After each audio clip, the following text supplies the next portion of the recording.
Kan jy dit hoor soos die branders breek van Victoria Bay tot in Gouritsmond? Kan jy dit sien soos die son opkom en skyn oor die ou Tenikwa berge? Beleef jy dit? Die tuinroete, 'n plek waar God regeer. Mense wat 'n verskil maak met geloof, liefde en hoop. 'n Streek wat God ken, mense liefhet en hulle wêreld vernuwe. Habakuk 2 vers 14 sê, die aarde sal gevul word met die kennis van die heerlikheid van die Here, soos die waters die seebodem bedek. Welkom by Doxydeo Tuinroete.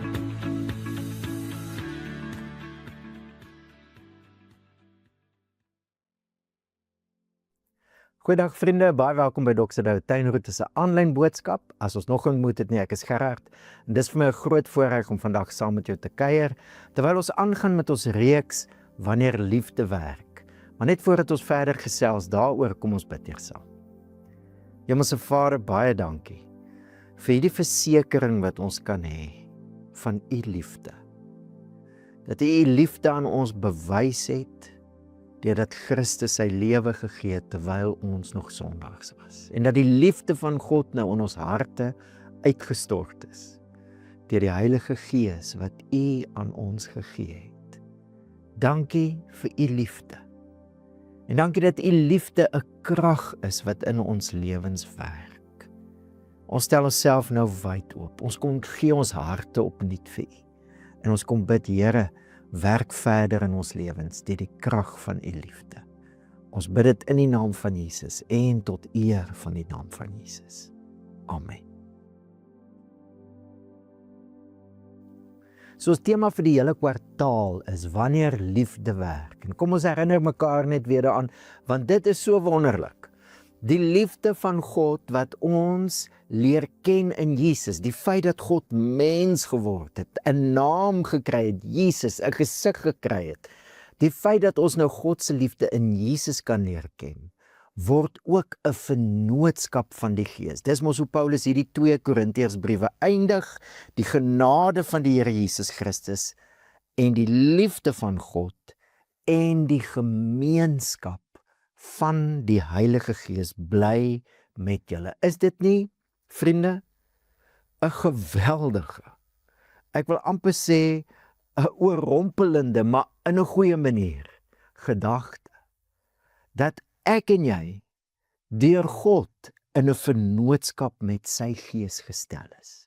'n Vennootskap, 'n partnership, 'n medewerking, 'n deelname. En dis nie iets wat ek en jy bereik nie. Kom ons herinner mekaar weer hier aan. Ons het dit nie verdien nie. Aan die begin van die 2 Korintiërsbriewe, 1 Korintiërs 1 vers 9, en ek lees uit 'n Engelse vertaling uit, stel Paulus dit so: God is faithful, and it is through God that you have been called into the fellowship of his Son, Messiah Jesus, our Lord. Fellowship, ons vertalings vertaal dit met fellowship, met gemeenskap. Die woordjie, die Griekse woordjie, een van ons bekende woorde nou al, koinonia, partnership, deelname, participation. God is getrou. Dis deur God se getrouheid, dis deur wat God in Christus kom doen het, wat ek en jy nou in 'n vennootskap staan. The koinonia of Christ Jesus. En ons onthou mos, die oomblik as ons hoor Christus, dan weet ons Jesus is die gesalfde koning. The fellowship of the King. Dis die vennootskap waarin ek en jy staan. En in hierdie kwartaal kyk ons mos nou, hoe lyk daai vennootskap wanneer liefde werk, die liefde van God wat ons in die genade van die Here Jesus ken, wat nou die partnership, koinonia van die Gees is. Hoe lyk dit in verskillende aspekte in ons lewens? Ons het gekyk na verhoudinge en in hierdie paar weke kyk ons na wanneer liefde werk in ons finansies. En ek wil dit graag so duidelik as wat ek kan probeer stel. Hierdie is nie 'n reeks wat ons preek omdat die gemeente iets van jou wil hê nie. Ons is in elk geval die partnership. Daar's nie 'n gemeente en hier's ek nie, dis ons. Ons is in die vennootskap van die Gees. En hierdie getroue God wie se liefde ons leer ken in Christus, wil nie iets van ons as sy gemeente hê nie, hy wil iets vir ons hê en vir die wêreld, en daarom roep hy ons en gaan hy in 'n vennootskap in met ons, ook wat ons finansies betref. Ons kuier die afgelope paar weke uit 2 hoofstukke in die tweede brief wat Paulus skryf, ons noem dit 2 Korintiërs, die brief wat Paulus skryf vir die Korinte gemeente, en 2 hele hoofstukke wy hy aan finansies, en ek wil jou tog uitnooi, as jy tot hiertoe die reeks gemis het, om terug te gaan, en die eerste 2 boodskappe in die reeks te gaan luister. In die eerste boodskap het ons gehoor dat hierdie hele fondsinsamelingsprojek waarvan Paulus praat in 1 Korintiërs 16 en dan weer 2 Korintiërs 8 en 9, word beskryf deur Paulus as 'n werk van God se genade. Paulus gebruik nie die woordjie geld as hy oor die fondselingsprojek praat nie, hy gebruik die woordjie genade, en sy oproep aan die Korintiërs gemeente is in soveel aspekte, het julle al oorvloedig deel aan God se genade. 2 Korintiërs 8 vers 7, soos julle nou van alles oorvloed het, geloof en welsprekendheid en kennis en alle ywer en die liefde, wat deur ons toedoen onder julle is, dis seker nou 1 Korintiërs 13 het begin werk, sorg dat julle ook in hierdie genadewerk oorvloedig is. As jy al soveel van God se genade ken, hoekom uitmis op hierdie wonderlike aspek van sy genade? Sy genade wat in vennootskap met ons gaan, ook as dit kom by ons finansies. Verlede week het ons gesels oor die hart. Oor en oor as Paulus praat oor die fondsinsamelingprojek, ek sit die klem op die feit dat dit 'n vrywillige finansiële offergawe is. Dis mense wat hulle self en hulle finansies vrywillig gee. 2 Korintiërs 9 vers 5, daarom het ek het noodsaaklik geag om die broers aan te spoor om vooruit na julle te gaan en die dankoffer wat julle vroeër beloof het in orde te kry, sodat dit gereed sal wees as 'n werklike dankoffer en nie as iets wat afgedwing is nie. As iets afgedwing word, kom dit nie uit die hart uit nie, want dit is nie vrywillig nie. En ons het verlede week hieroor gesels. God is nie agter ons geld aan nie, hy het nie ons geld nodig nie. Hy is agter ons harte aan. Jesus het gesê, waar jou skat is, daar sal jou hart wees. En ek en jy word opgeroep om deur ons finansiële vennootskap met God so te gee, dat ons harte al hoe meer gevorm word deur sy vrygewige liefde. Dis so treffend hoe Paulus die arm gemeentes daar in Macedonië beskryf, wat deelgeneem het aan hierdie projek. Hy sê, hulle het hulle self eers aan God gegee. Ons harte, die kern van ons menswees, eers aan God gee. En dan het hulle self gegee vir Paulus en vir die projek. Dis 'n hartsaak wanneer dit kom by gee. Vandag gaan ons praat oor nog 'n baie belangrike aspek, iets wat baie duidelik uitstaan in hierdie fondsinsamelingsprojek van Paulus, iets wat my en jou gaan help om 'n lewe te lewe in vennootskap met die Heilige Gees, wanneer liefde werk, ook in ons finansies. En ek wil saam met jou lees wat die fondsinsamelingsprojek eintlik die eerste keer genoem word in die Korintiërsbriewe, en dis in 1 Korintiërs 16.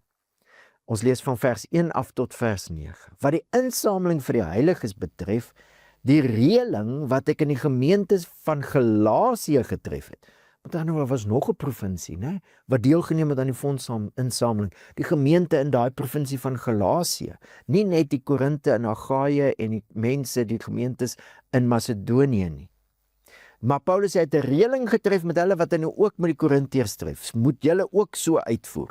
Elkeen van julle afsonderlik moet op die eerste dag van die week 'n bedrag op sy sit en volgens sy verdienste spaar, sodat die insameling nie eers plaasvind wanneer ek kom nie. Wanneer ek opdaag, sal ek wie julle ook al goedkeur met aanbevelingsbriewe stuur om julle gawes na Jerusalem te neem. Indien dit die moeite werd is dat ek ook gaan, kan hulle my vergesel. Ek sal na julle kom as ek deur Macedonië gereis het, want ek gaan deur Macedonië reis. Dis mos nou waar die arm gemeentes is, waarvan Paulus in 2 Korintiërs skryf. Moontlik sal ek 'n tyd by julle oorbly, of selfs oorwinter, sodat julle my kan voorthelp waarin ek ook al mag gaan. Want ek wil nie nou net in die verbygaan julle sien nie. Ek hoop immers om 'n tyd lank by julle te bly, indien die Here dit toelaat. Ek sal egter tot Pinkster in Efese bly, want 'n deur het groot en kragtig vir my oopgegaan, hoewel daar baie teenstanders is. Dis vir my altyd interessant hoe Paulus teenstand gesien het. Ons dink teenstand, waar het ek verkeerd gegaan? Waar is daar fout? Waar het ek 'n deur oopgemaak? Al daai goeters. Paulus, nee, hy dink heel anders.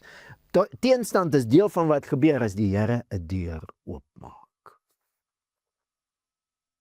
So hy het hierdie projek al lankal in die gang gesit en ongeveer 'n jaar later, die projek het mos nou stilgestaan as gevolg van die gemeente wat eintlik Paulus se leierskap verwerp het.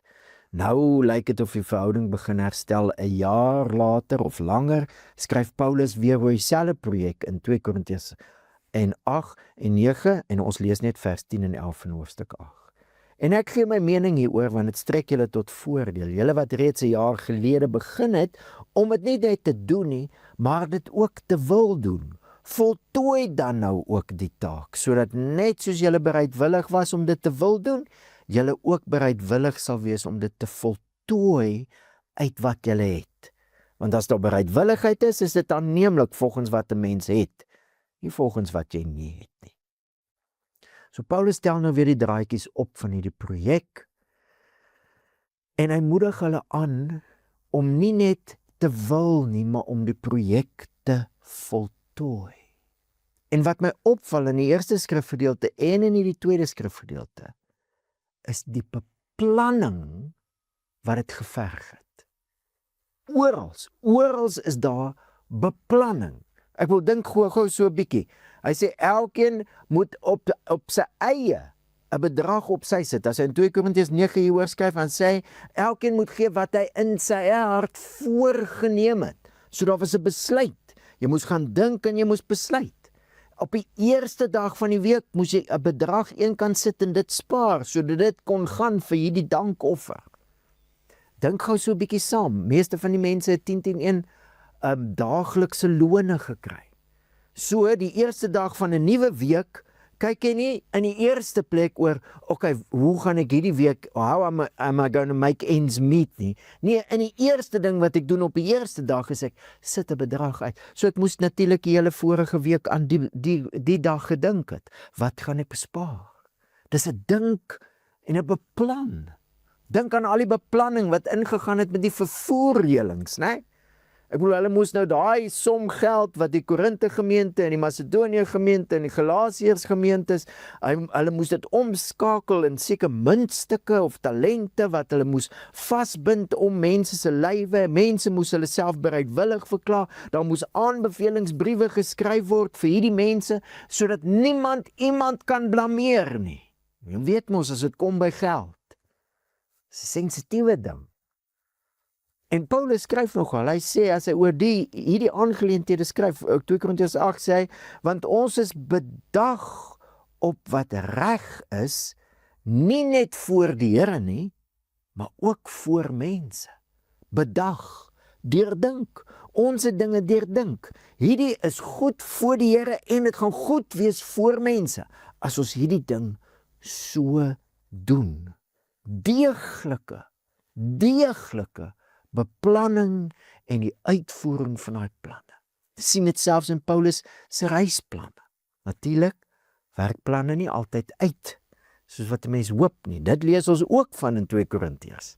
Paulus het sy planne 'n bietjie uitgestel omdat die verhouding tussen hom en die gemeente nie lekker was nie van hulle kant af.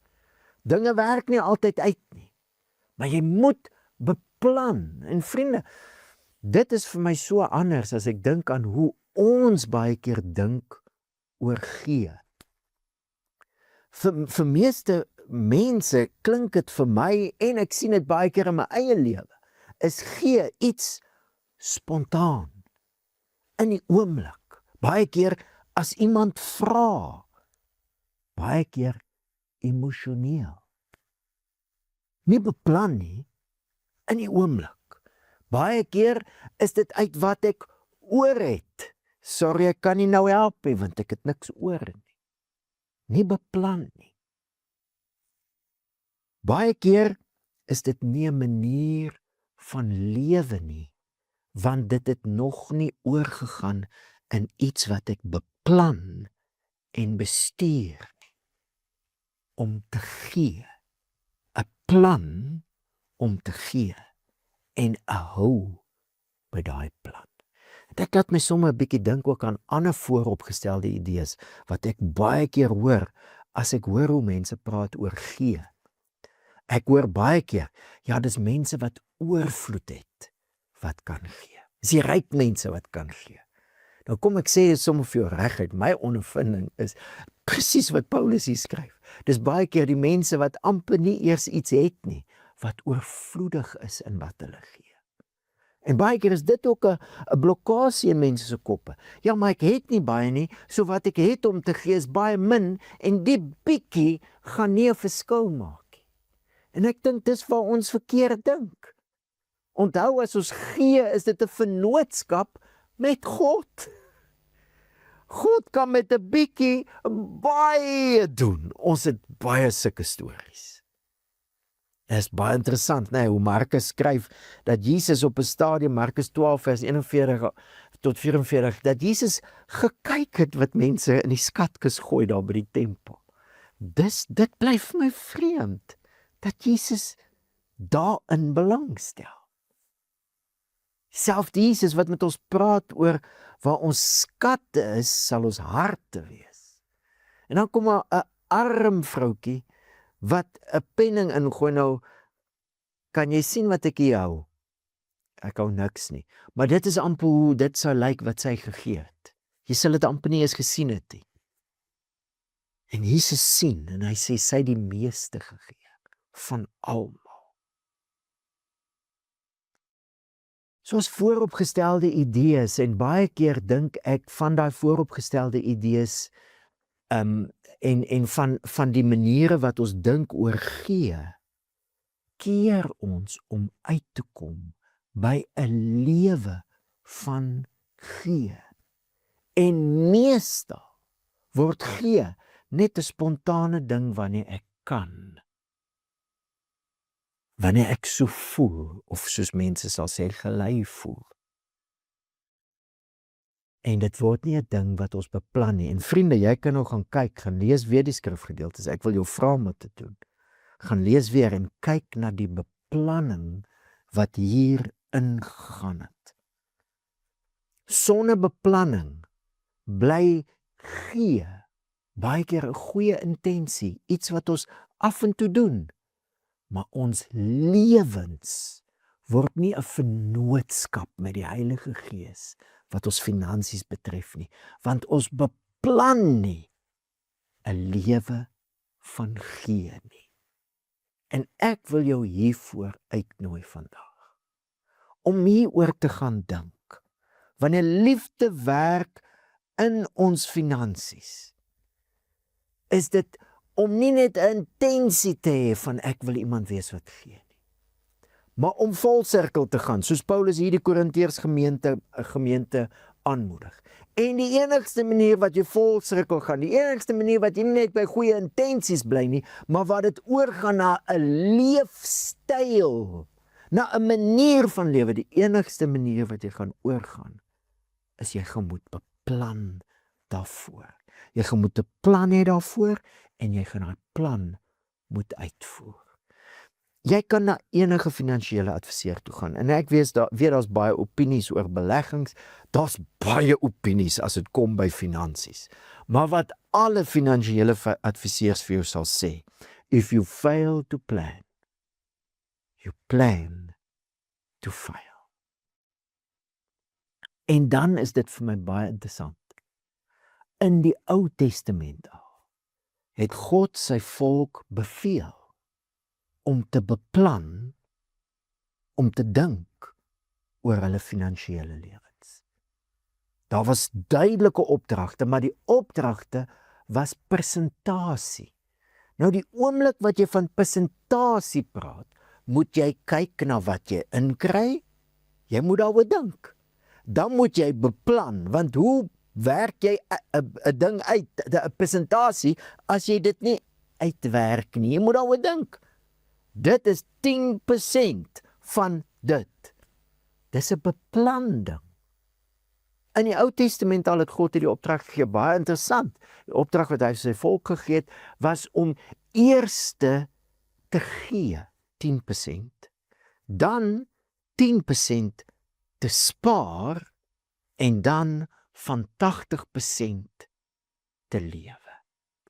En hier's wat ek jou wil uitnooi vandag. Die beginsel van beplan om eerste te gee. Dis wat ons ook al hier sien, op die eerste dag van die week.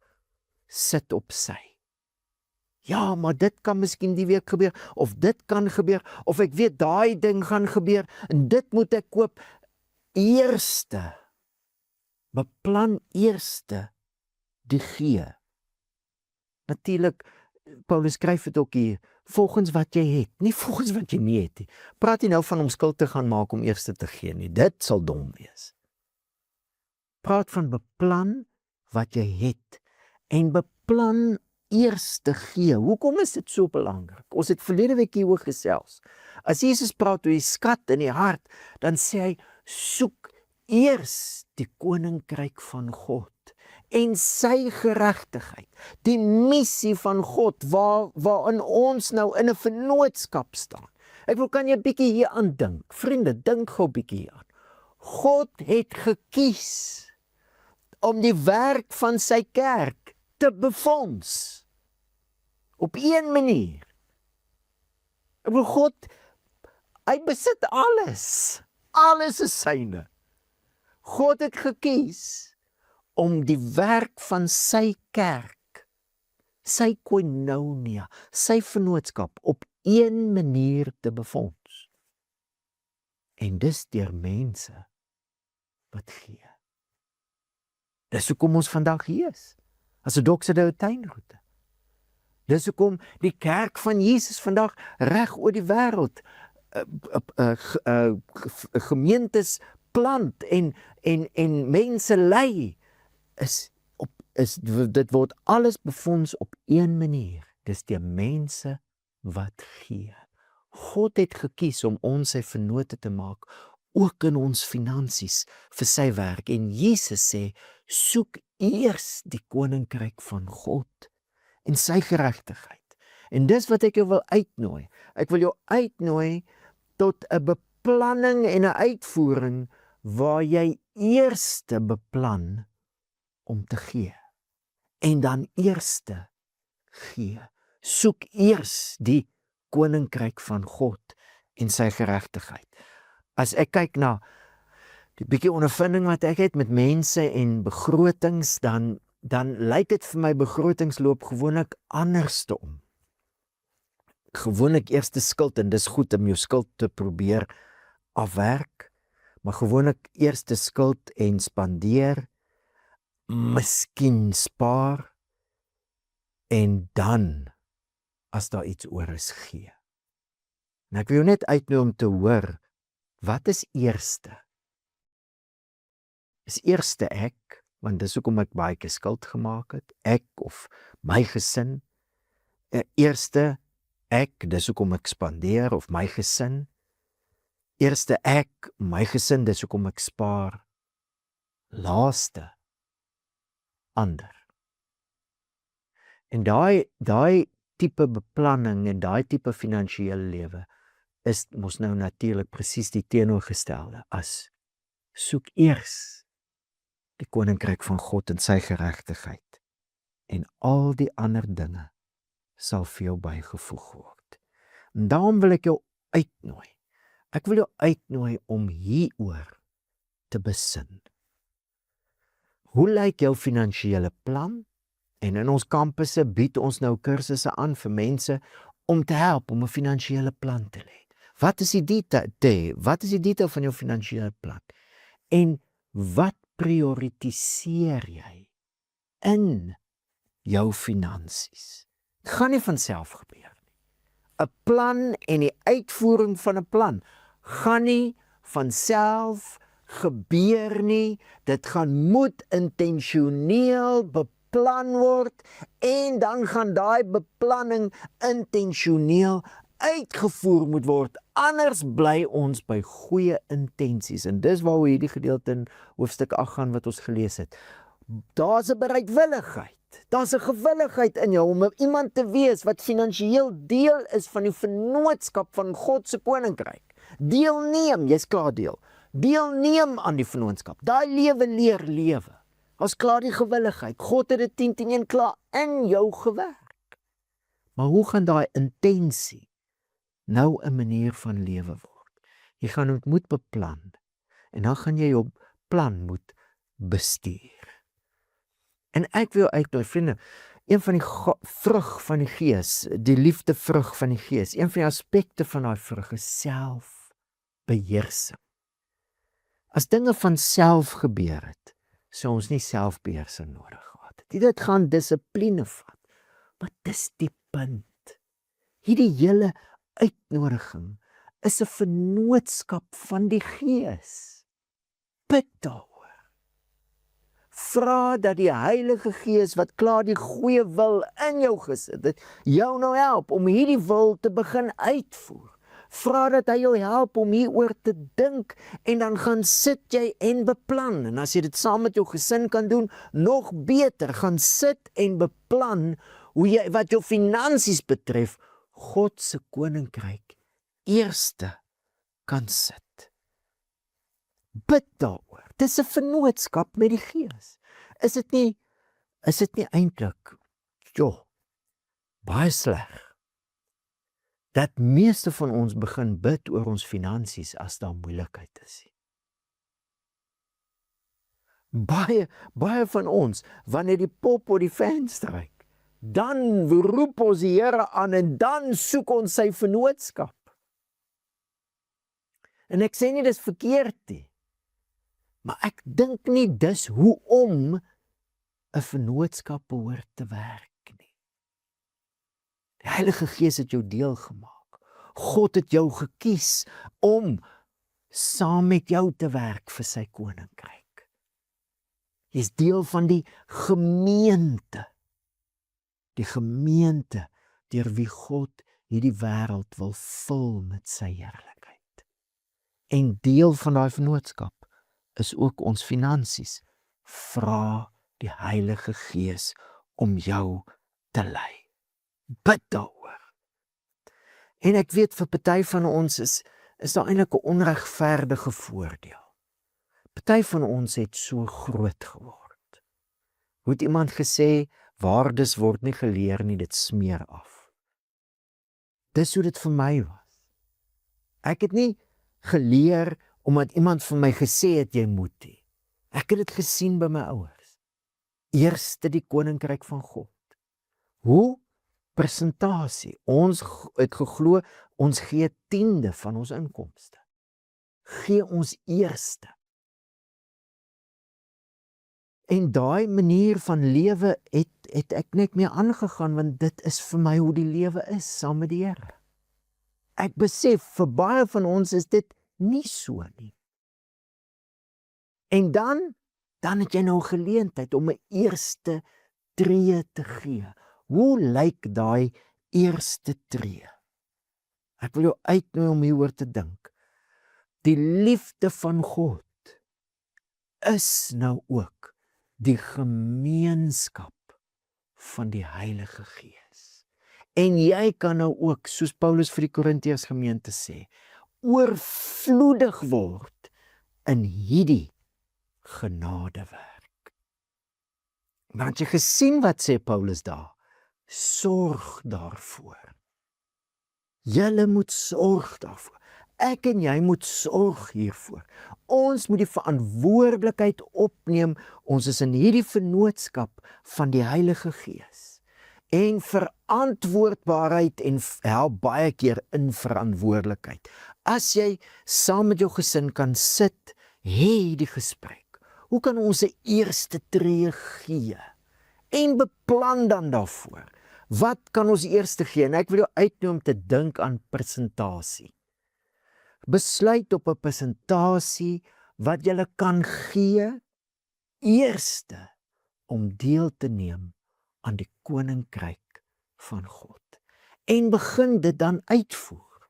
Ek wil jou uitnooi, as jy dit nog nie doen nie, doen dit vir 2 maande lank.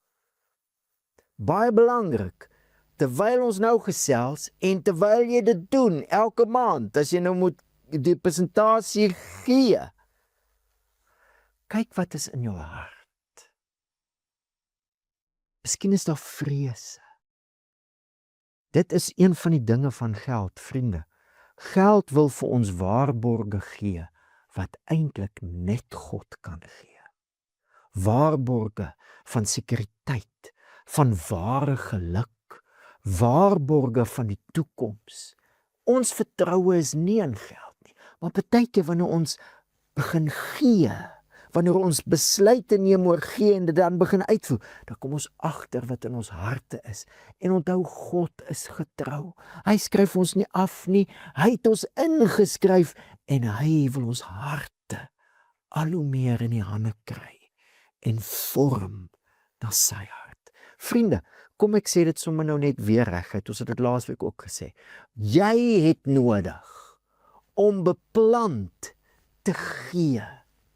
Jy het nodig om 'n lewe van gee te kweek, te kultiveer en te groei daarin. Jy het dit nodig, want wanneer jy eerste gee, raak jou hart al hoe meer vry van die versoekinge van hierdie wêreld, wat vir jou wil sê, bietjie meer van dit, bietjie meer van dit. Jy weet mos, as dit kom by ons harte, is dit net soos ons ma. Hoe meer ons harte voed met 'n sekuriteit in besittings, in wat ek het, hoe meer ek my hart daarmee voed, hoe meer gaan my hart 'n aptyt vir dit ontwikkel. Maar hoe meer ek eers gee, hoe meer word my hart vry, dat my lewe nie gedefinieer word. My beheerkamer hier binne word nie gekontrol deur eksterne dinge, deur die besittings en die rykdom van die wêreld nie. Ek en jy het nodig. En God het vir ons gekies en ons deel gemaak van hierdie vennootskap. Ek wil jou vra, omtrent tussen 20 en 30% van ons kampusse is mense wat reeds gereeld gee.